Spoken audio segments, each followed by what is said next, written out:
Welcome to Pindar Poetry. We hope you learned something new. In this video, I will explain how to study trigonometric ratios step by step. Start by mastering SOHCAHTOA and always label opposite, adjacent, and hypotenuse on a drawn right triangle. Work with 30 degrees, 45 degrees, and 60 degrees examples and compute ratios using simple side values. Quiz yourself by reversing problems. Give sides, find angles. Repeat short practice, sets daily to build quick recall and confidence for tests and homework. Choose active methods when you study trigonometric ratios to boost retention.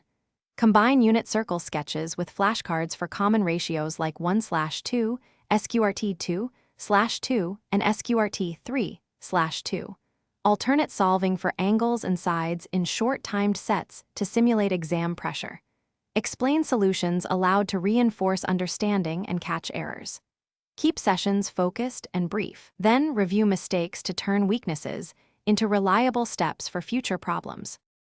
If you're finding this video helpful, please subscribe and like so I can make more clear math guides.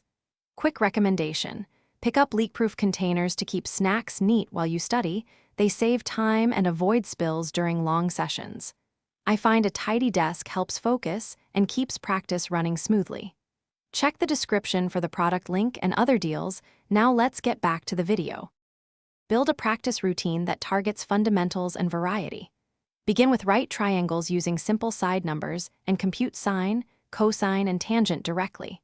Progress to angle problems with 30 degrees, 45 degrees, and 60 degrees to master exact values.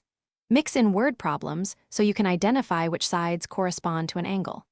Track common mistakes and revisit those types until solving them feels natural, steady, and quick under pressure. Thanks for watching. Consider subscribing if we helped you.